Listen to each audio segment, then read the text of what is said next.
Today I'm going to be making spice cake. This is a delicious recipe. It's one of my favorites. I've been making this since I was a kid, folks. The recipe, it's not too complex. However, needs to be mentioned. I wanted to teach fundamental basic cake making, okay? This tutorial is about that. This tutorial is going to be on making cake. We're using my spice cake recipe to do that with.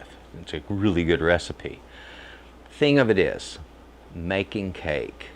When it comes to certain recipes, there's certain procedures that have to be followed.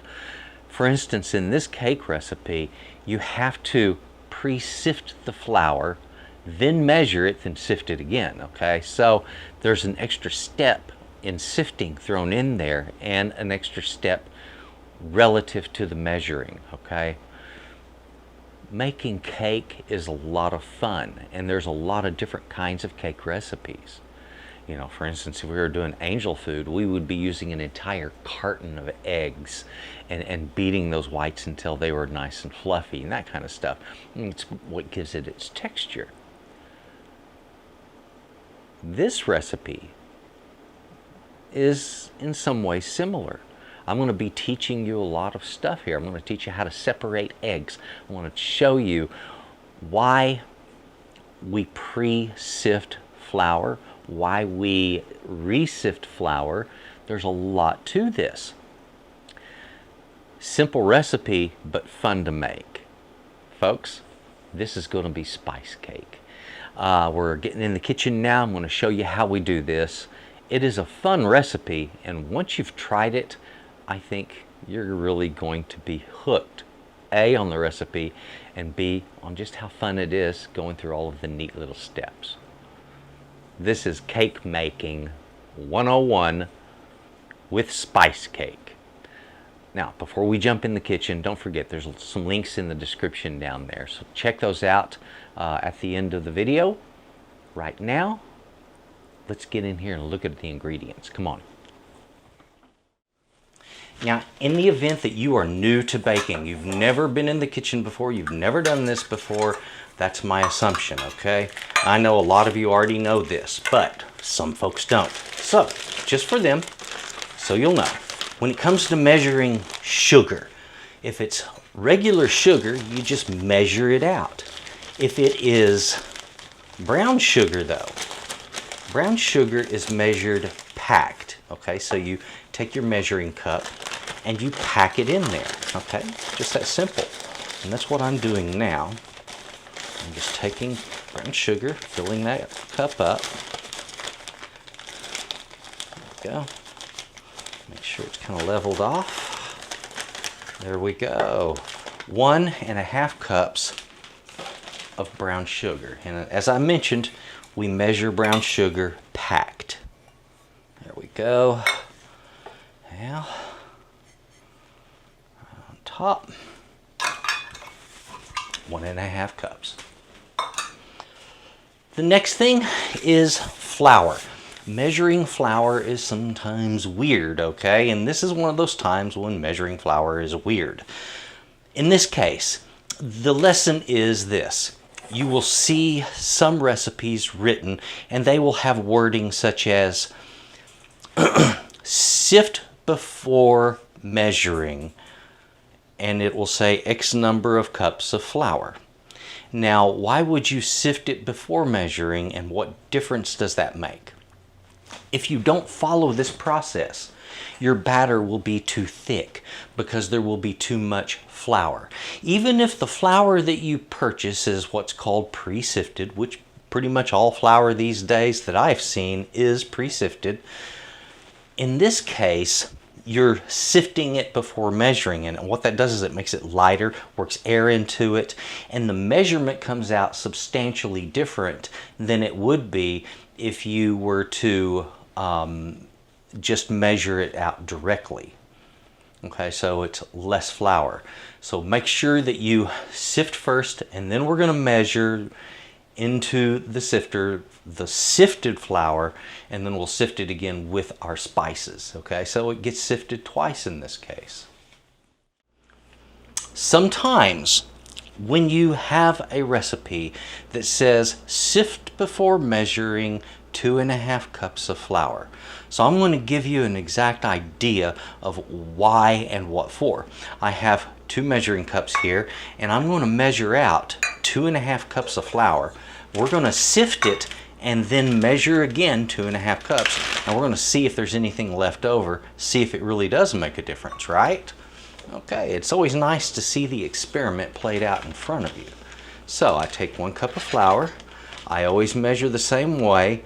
I will scrape off the top, gently tap 1 time just to make sure there's no voids under the flour that are air pockets.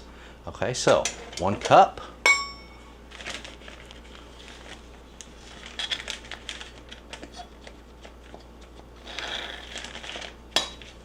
Two cups.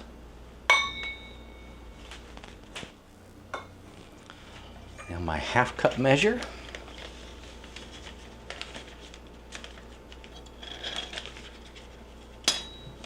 There. Now I'm going to sift this, and we're going to do the same process. I'm going to measure it out, and we're going to sift again.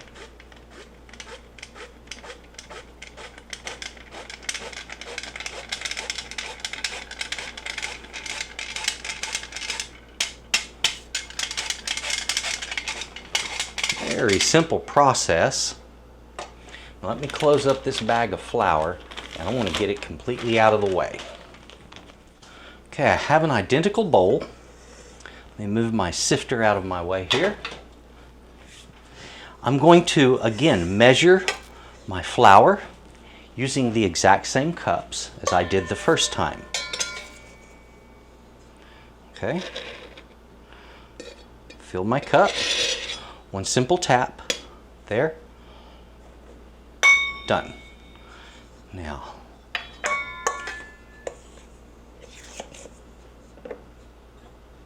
I'll get my other measuring cup just to spoon into this one what I need. All right. Now, scrape it, gentle tap, no voids. There we go. Okay, so that was the 2 cup part. Now we still have 1/2 a cup to fill. So what I'm going to do is use my big cup to reverse the process I used before. There we go.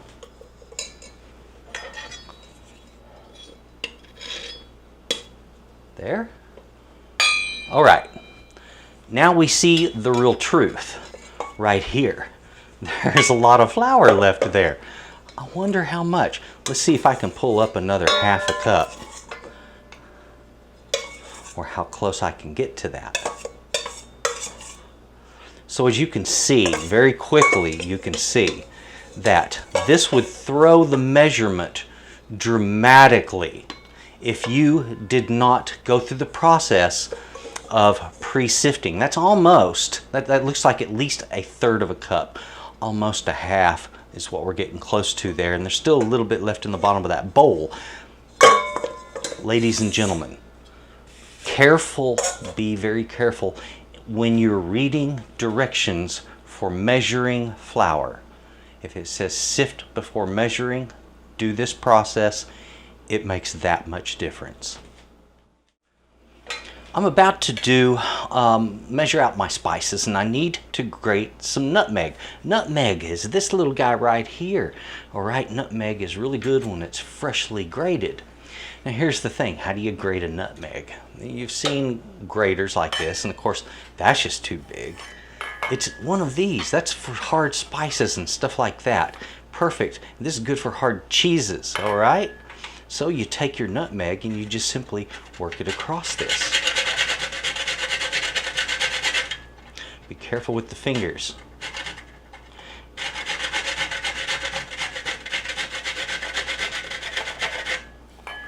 Alrighty.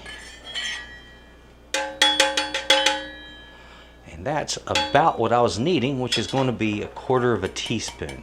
It looks like about what I have there. Now I'm going to finish up this measuring tutorial. And like I said, for those of you who already know this stuff, I do appreciate you hanging in there for those who have really never learned this lesson. All right, so measuring. Again, when we're measuring stuff out, we want the measurement to be as accurate as possible. These little spoons are generally very accurate, okay? But you have to measure it the right way. You see what I've just did? I leveled that, okay? Now it is exactly what it reads on here, which is 2 milliliters or 1/2 teaspoon. Now, so I take my 1/2 teaspoon and I'm going to put it right there. So there's my cloves. I have some nutmeg right here. Now I'm about to do some cinnamon on that next. Now, here's the thing about spice. Different spices have different strengths, you might say. Okay, so where one spice you can use a lot more of it than another spice. For instance, I'm using twice as much cinnamon as I am clove, and I'm using twice as much clove as I am nutmeg, and it has a lot to do with the strength of each of those spices. That doesn't mean that nutmeg is necessarily stronger as a spice than clove, because really clove is a little bit more robust than nutmeg. But what it does say is that in certain recipes, the proportions have to be right, or the flavor balance won't be correct. Now this way we get a strong flavor balance of all 3 spices. Nothing stands out by itself though, and it is beautiful this way. So, measuring your spice, be careful to get your measurements right, and if you do it right, your cake will be perfect. The ingredients for this fantastic recipe are as follows. We got some all-purpose flour here. Don't use bread flour on this one, folks. All-purpose flour, just perfect for this particular cake. Got some brown sugar right here. You can also use just plain, regular table sugar, you know, like a plain granulated cane sugar is just fine. I got milk, butter, eggs, and we're not using the whole egg, we're using just the yolk on that, okay? Here I have some baking powder, here I have baking soda, and some salt. And to flavor this fantastic cake, we got some spices here, that's cinnamon, cloves, and nutmeg. It's gonna make for one delicious cake. I wanted to do another lesson for those of you who've never baked before, that've never really done any kitchen work before, and you're trying to learn this stuff, okay? They'll say egg yolks. How do you separate an egg yolk? Okay, so let me give you a quick lesson.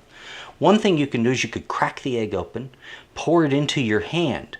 The white is going to run between your fingers and the yolk will get caught right up here on top, okay?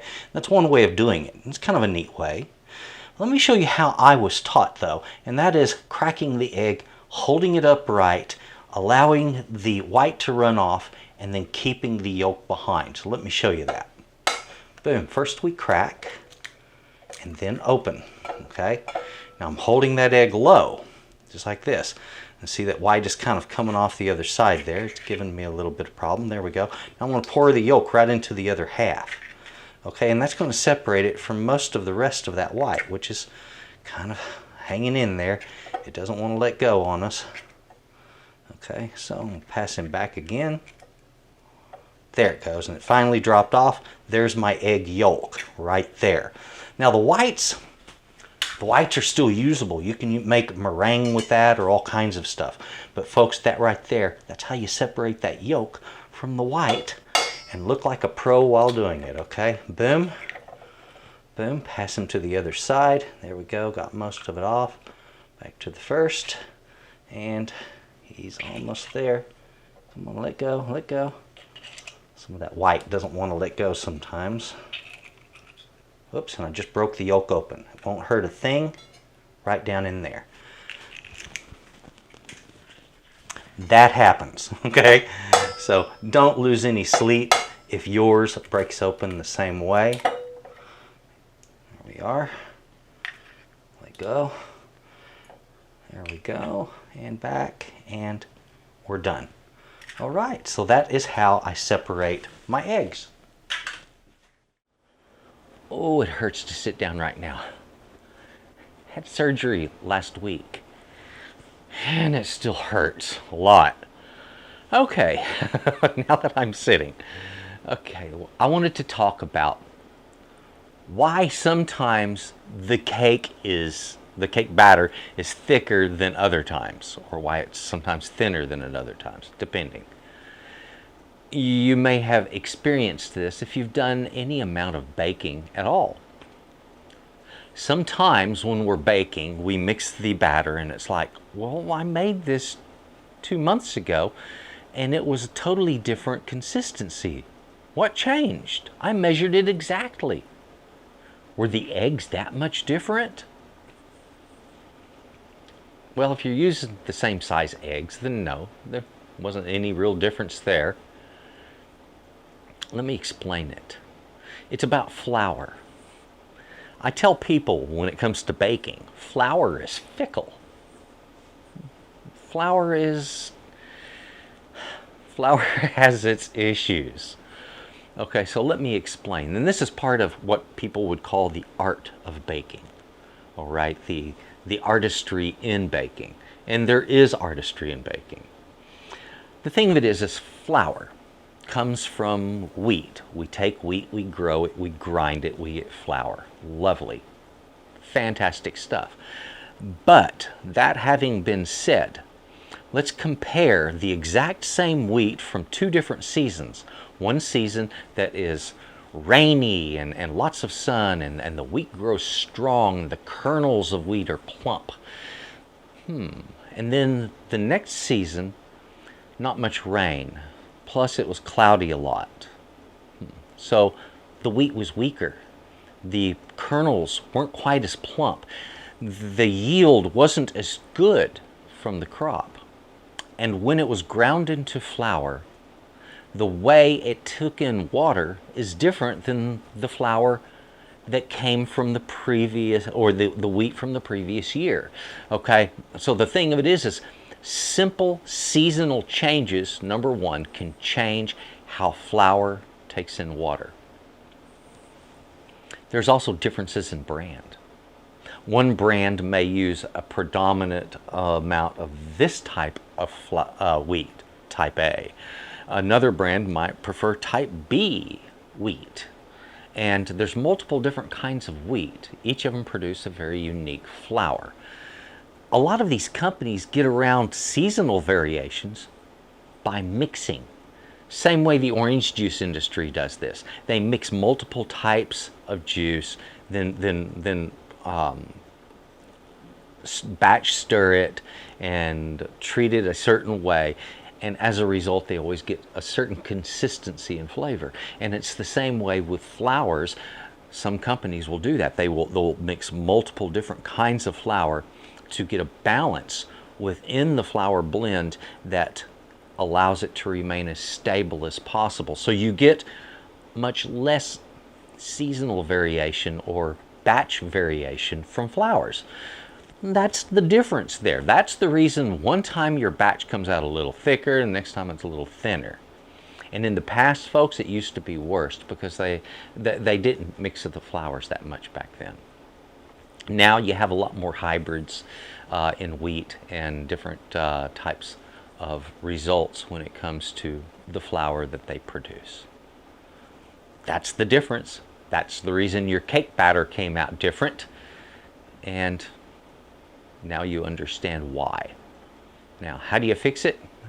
You either add a little flour or you add a little extra liquid. That's it. Okay. That's all I had to say on this. We have the eggs separated. Now I need to re-sift my flour. Remember, we did that a little bit ago. I'm going to put my baking soda in there. Now, what's the difference between baking soda and baking powder? And what's the difference between baking powder and double acting baking powder? Well, let me give you a quick rundown on that. Baking soda is simply bicarbonate of sodium, okay? Or sodium bicarbonate, excuse me. And so it produces carbon dioxide when mixed with acidic things. All right, simple enough. Baking powder assumes that there isn't anything acidic in the cake, which this cake doesn't have much that's acidic in it. So it provides that catalyst for the baking soda that's already in it, and we're just adding extra baking soda to increase the activity there. The baking powder being double acting, what that means is there is a second catalyst that acts with the baking soda after it is put in the oven. So once it reaches a certain temperature, it releases gases again all over. So that's the double acting part. Now we'll go right down in there with that and get our salt in this. Alrighty. And then of course our spices. And that is the delicious part of the cake right there.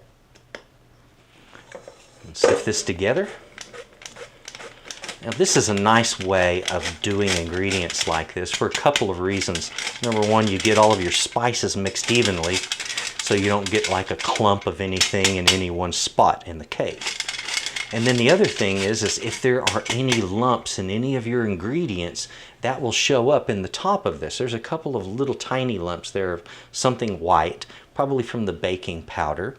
All right, so at least that's a lump that's not in the cake mixture, okay? Because I don't want anything like that going on.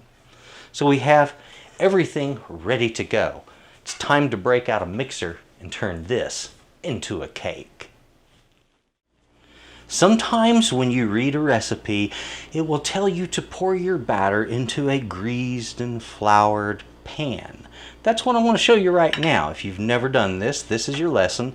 Any kind of fat will do. I'm using butter, all right? You can use vegetable shortening for this. You can use margarine for this. You can use lard. You can use tallow, ghee, whatever suits you. Just rub some fat on that pan, okay?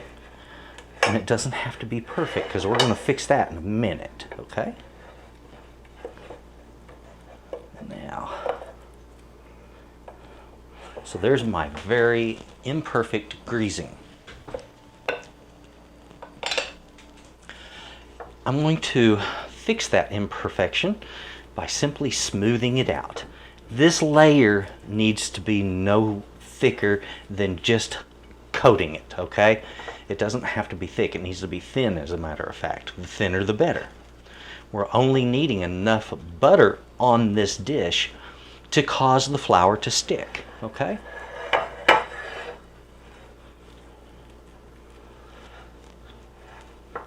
So the next task in greasing and flouring a pan, we take our flour, put it right into that. I'm going to run the flour all the way around, including on those edges, just like so. A little of the flour will come out. Don't let that bother you, okay? Now, normally I do this over the sink, so it's a little less of a mess, but you're going to get the idea right here, okay? And that's all there is to it. That is greased and floured. I'm going to knock out the excess flour here, and once that is removed from the pan, this is ready to bake in, okay? Time to put the batter in motion, folks. I've got my butter right down here in my mixer. It is softened. It's at room temperature, and that's very important, okay? The flour with all of the spices all sifted together, and the sugar, milk, and eggs. The way this works, we start by creaming the butter, and after it gets kind of a little bit light and fluffy and increases in volume, we start working in that brown sugar and cream it. It's called creaming the butter and sugar together. It's an old technique, been done forever when it comes to baking. After those are creamed together, we're going to cream in the egg yolks, and then alternately between the milk and flour, we'll work those into this and make for a fantastic batter. So let's get started with that butter. There we go. We'll take a nice close look at that and see what's going on.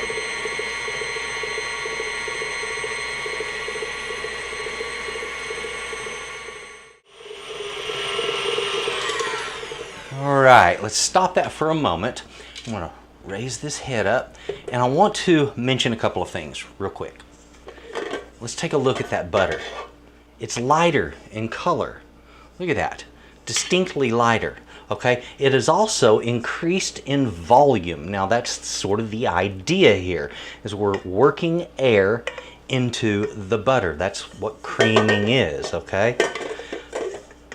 That makes for a very soft, velvety, luxurious butter right there. The idea here is to work air into the cake batter before we even get around to putting in the baking powder, baking soda, that kind of thing. So now that we have added some air to this, we've got a little bit lighter and fluffier. We're going to start by putting in some of the brown sugar, not all, just to start with, a portion of it. And remember, when adding ingredients, always start with a low speed. If you don't start with a low speed on that, it's going to throw your ingredients up out of your mixer, okay? And now I can speed it up now that I have the sugar worked into that.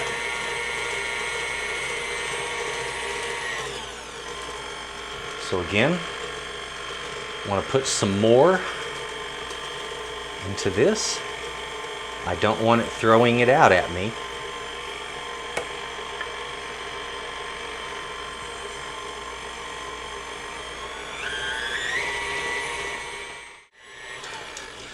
Every once in a while we have to stop our mixer. It's important, okay, to knock off any buildup on the inside of the bowl. Now what happens here is that the beater doesn't always fully contact everything in that bowl. So we have to get in there with a rubber spatula and kind of break it loose. Now, in the event that you're thinking, well, if I have to do all that, why bother using the mixer? Well, because frankly, the mixer takes a lot of work out of this, okay? This is a lot of arm work, what this has already done. If you want to do it by hand, go ahead, but you're going to find that one of these is fantastic when it comes to taking the work out of baking.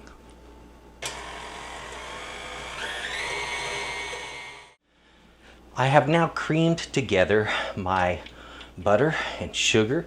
They're nice and soft and beautiful. All right, so what I want to do is get my egg yolks into this. And you can do all of these at once if you want, or just one at a time. I want to put them all in there. And remember, when starting up your mixer, always on slow speed. All right, now, raise this up, scrape off my beater real quick, and then scrape my bowl once again. And this just ensures complete and thorough mixing of your ingredients. If you don't do this, you're going to not get complete mixing. Make sure that you get in there and occasionally stir like that. Now I'm going to let that beat for about another minute and a half to 2 minutes, just to give it a little bit more volume with those egg yolks, and then working in the cream, my milk, and my flour and spices. Okay, I have now a greater volume than I did before, just from that minute and a half of beating those ingredients. Now again, I have lowered the speed. I want to add a little bit of my milk and start working in my flour.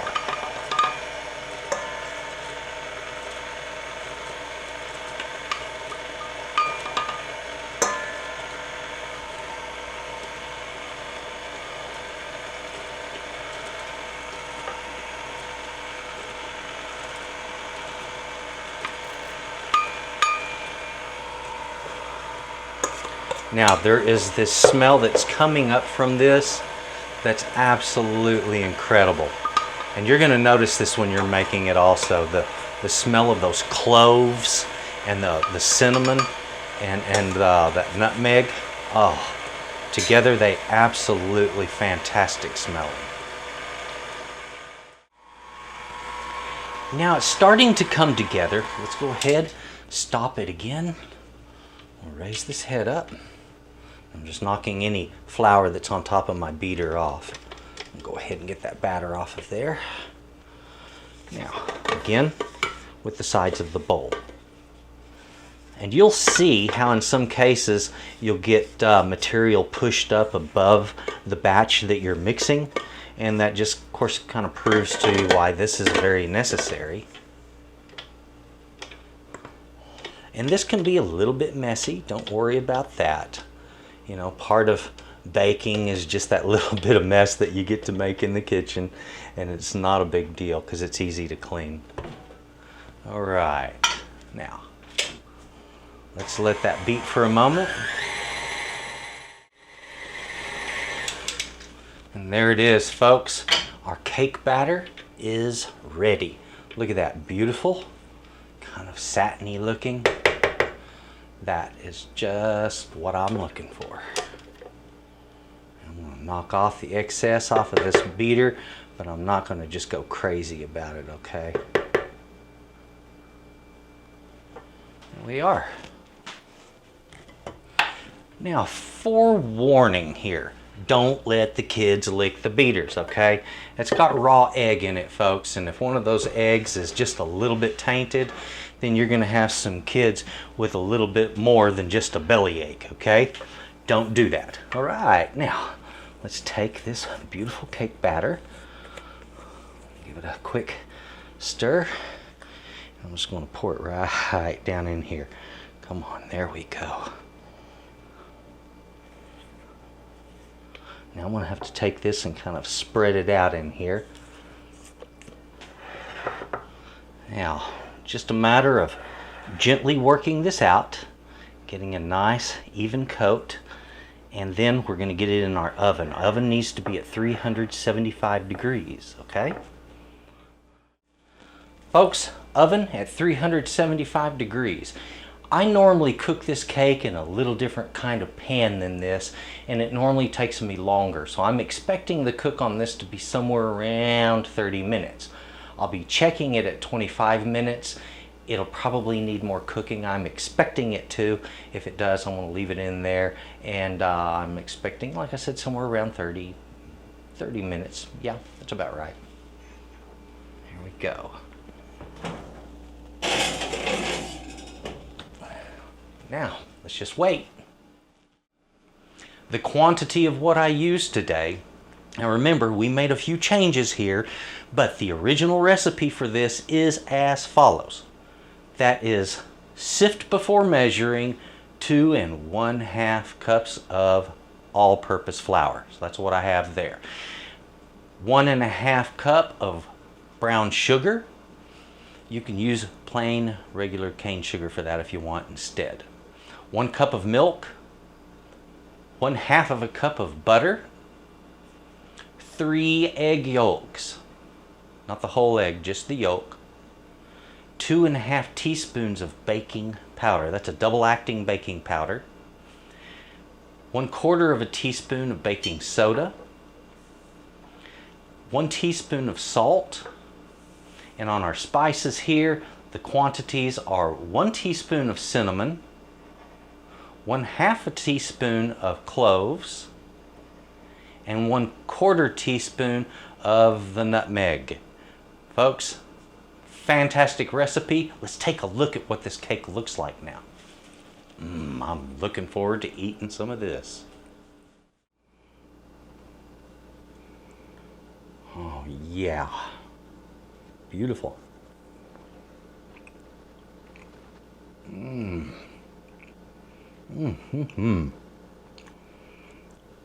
Excellent.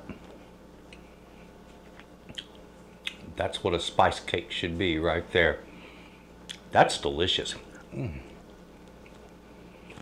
Been many years since I made that recipe. It's very, very good. It's not one of those cakes that's going to puff up real big on you. The rise is not huge. But the texture, delicate, it's moist. The flavor, absolutely spot on perfect. Folks, excellent spice cake. If you want to frost it with something, try a good buttercream frosting. I know I didn't get into that on this show. That's a whole different video. Folks, thank you very much for watching this. If you would, please enjoy your spice cake. Take a look at the rest of Texas Cooking Today. There's a lot of recipes there. If you would also, look right down below here. Links in the description for the recipe, for Texas Cooking Today, for my website where you can get neat stuff like the cap and other things like my recipes. And folks, thank you very much for watching. And thank you to my subscribers, folks. Do appreciate you. Please stay safe, and thank you for watching. Oh, yeah.